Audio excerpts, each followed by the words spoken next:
दुख सुख की हर एक माला कुदरत ही पिरोती है, हाथों की लकीरों में ये जागती सोती है। वर्ष 1981 में प्रदर्शित भावुक कर देने वाले इस गीत को भला कौन भूल सकता है। कुदरत फिल्म के इस गीत को मशहूर गीतकार खतील शिफाई ने लिखा था, जिसे संगीतबद्ध किया था जाने माने संगीतकार पंचम दा यानी आर.डी. बर्मन जी ने, और गीत को आवाजें दी हैं महान गायक मोहम्मद रफी साहब और मराठी फिल्मों के मशहूर गायक चंद्रशेखर गाडगिल जी ने। दोस्तों, रफी साहब को यूं ही महान गायक नहीं कहा जाता, उनकी गायकी तो है ही लाजवाब, जिसकी तारीफ करने बैठ जाओ तो शायद अल्फाज कम पड़ जाएं। लेकिन बतौर इंसान भी वो बेमिसाल थे। अपने जीते जी उन्होंने जो काम किए हैं वो उन्हें और भी महान बना देते हैं, और आज उनके चले जाने के बाद भी उनकी महानता की याद दिलाते रहते हैं। नमस्कार दोस्तों, मेरा नाम है अंश और मैं आपको बॉलीवुड के रोचक किस्सों की श्रृंखला में आज बताने जा रहा हूं मोहम्मद रफी साहब की दरियादिली से जुड़ा एक किस्सा, जिसके बारे में खुद गायक चंद्रशेखर गाडगिल जी ने अपने एक लाइव कार्यक्रम में बताया था कि कैसे रफी साहब की वजह से उनका म्यूजिक करियर डूबने से बच गया। शायद ये किस्सा हम तक कभी नहीं पहुंच पाता अगर इंटरनेट नहीं होता। दरअसल उस कार्यक्रम का एक वीडियो कुछ महीने पहले किसी चाहने वाले ने यूट्यूब पर अपलोड किया, और रफी साहब के चाहने वालों को रफी साहब की दरियादिली से जुड़ा एक और किस्सा जानने को मिल गया। बात उन दिनों की है जब कुदरत फिल्म के गीत की रिकॉर्डिंग चल रही थी। उन दिनों स्टेज पर गीत गाने वाले चंद्रशेखर गाडगिल अपनी किस्मत आजमाने पुणे से मुंबई आर.डी. बर्मन के पास पहुंचे। उनकी गायकी और आवाज को सुनकर आर.डी. बर्मन को महसूस हुआ कि खतील शिफाई द्वारा लिखा गया यह गीत गाडगिल जी की आवाज में बहुत कमाल लगेगा। आर.डी. बर्मन ने अपना ये विचार फिल्म के निर्माता और निर्देशक चेतन आनंद को भी बताया, लेकिन गीत को लेकर चेतन आनंद जी के दिमाग में पहले से ही रफी साहब थे। उनका यह कहना था कि इस गीत के बोलों में जो गहराई है उसके साथ रफी साहब की आवाज ही न्याय कर सकती है। इसीलिए वो चाहते थे कि इस गीत को रफी साहब ही रिकॉर्ड करें, जबकि आर.डी. बर्मन ये चाहते थे कि ये गाना गाडगिल जी की आवाज में रिकॉर्ड किया जाए।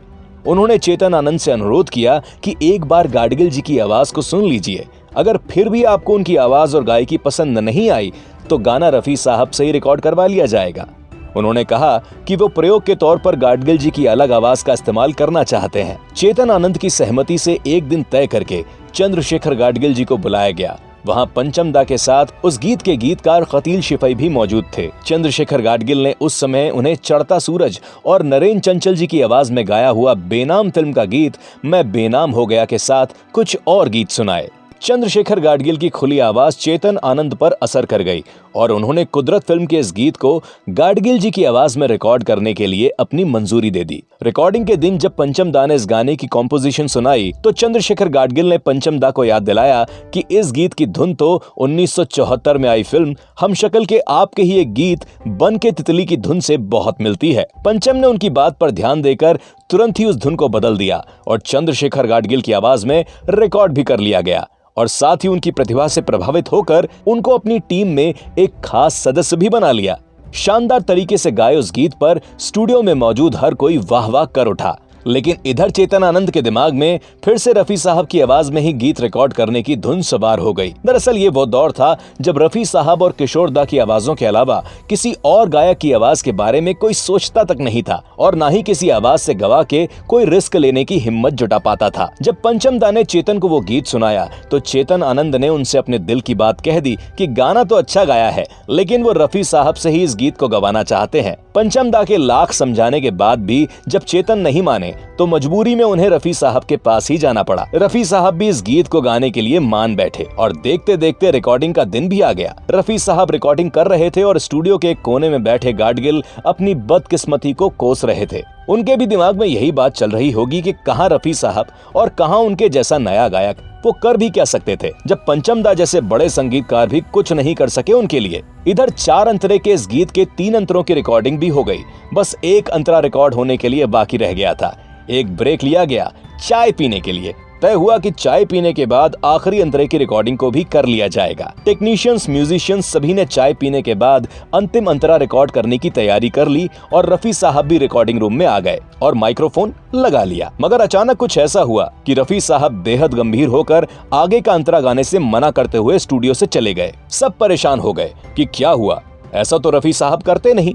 चेतन भी हैरानी से पंचम की ओर देखने लगे और पंचम ने बताया कि रफी साहब को जैसे ही इस बात का पता चला कि गीत पहले से ही किसी और गायक से रिकॉर्ड करवाया जा चुका है और अब उसकी जगह उनसे दोबारा रिकॉर्ड करवाया जा रहा है, तो नाराज होकर वे चले गए। दोस्तों, रफी साहब को ये बात पहले से पता नहीं थी, ना ही उनसे पहले किसी ने इस बात का जिक्र किया था, लेकिन जैसे ही उनको ये पता चला तो वो इस बात को नजरअंदाज नहीं कर सके। दोस्तों, दरअसल हुआ ये था कि अगले अंतरे को गाने से पहले ही रफी साहब ने अपने माइक्रोफोन से रिकॉर्डिंग रूम के किसी टेक्नीशियन की आवाज सुनी, जो बोल रहा था कि इस गीत को पूना के उस दाढ़ी वाले ने क्या खूब गाया है। रफी साहब ने तुरंत पंचमदा को बुलाया। पंचम, जरा इधर आओ। पंचमदा तुरंत उनके पास पहुंचे और पूछा कि क्या हुआ।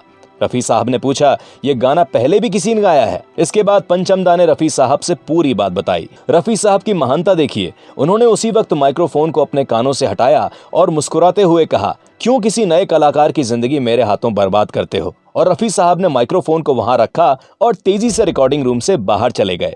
दोस्तों, इस घटना को रफी साहब की दरियादिली कहें या चंद्रशेखर गाडगिल जी की किस्मत कि वो गीत उनके हाथों से जाते जाते रह गया। उस रोज अगर रफी साहब गीत को पूरा गा देते तो शायद गाडगिल जी को इतना बड़ा मौका मुश्किल से ही मिल पाता। इधर अब नाराज होने की बारी पंचमदा की थी, क्योंकि उन्होंने चेतन आनंद से साफ कह दिया था कि फिल्म में आप चाहे किसी का भी गीत रखिए, मुझे इससे कोई मतलब नहीं, लेकिन ऑडियो और रिकॉर्ड में चंद्रशेखर गाडगिल की ही आवाज होगी। और दोस्तों, हुआ भी वैसा ही। रफी साहब की आवाज का गीत फिल्म में था लेकिन रिकॉर्ड में नहीं था, और चंद्रशेखर गाडगिल की आवाज फिल्म में नहीं थी लेकिन रिकॉर्ड में थी। बाद में आर डी बर्मन ने चंद्रशेखर गाडगिल को कुछ और गाने के मौके दिए। उन्होंने रफी साहब के साथ भी एक गीत गाया जो उन दिनों काफी पॉपुलर हुआ, और उस गीत के बोल हैं, मी रक्सम मी रक्सम। चंद्रशेखर गाडगिल जी ने कुछ और हिंदी और कई मराठी गीत गाए, और उनके द्वारा गाया गया गीत फिल्म अशांति का एक भजन पग पग ठोकर खाऊं चल न पाऊं भी बहुत सफल हुआ। दोस्तों, गाडगिल जी एक अच्छे लेखक भी थे। उन्होंने मराठी भाषा में एक पुस्तक भी लिखी थी, शापित गंधर्व, जो काफी लोकप्रिय हुई। इसमें कोई शक नहीं कि अगर रफी साहब ने उस दिन वो गीत पूरा गा दिया होता तो वो इतने मशहूर गायक शायद ही बन पाते। इस बात को खुद चंद्रशेखर गाडगिल भी स्वीकार करते हैं। वर्ष 1947 में जन्मे चंद्रशेखर गाडगिल जी का 2 अक्टूबर 2014 में निधन हो गया। दोस्तों, हमें उम्मीद है कि रफी साहब की दरियादिली और चंद्रशेखर गाडगिल से जुड़ा ये किस्सा आपको काफी पसंद आया होगा। तो मिलते हैं अगले वीडियो में किसी और रोचक किस्से के साथ। तब तक के लिए नमस्कार। दोस्तों, उम्मीद करते हैं कि आज का ये एपिसोड आपको पसंद आया होगा। ऐसे ही रोचक वीडियोस देखने के लिए जुड़े रहें नारद टीवी के साथ ही साथ हमें फॉलो करें फेसबुक, ट्विटर और इंस्टाग्राम पर। तो दोस्तों, मिलते हैं अगले एपिसोड में एक और नई कहानी के साथ। तब तक के लिए नमस्कार।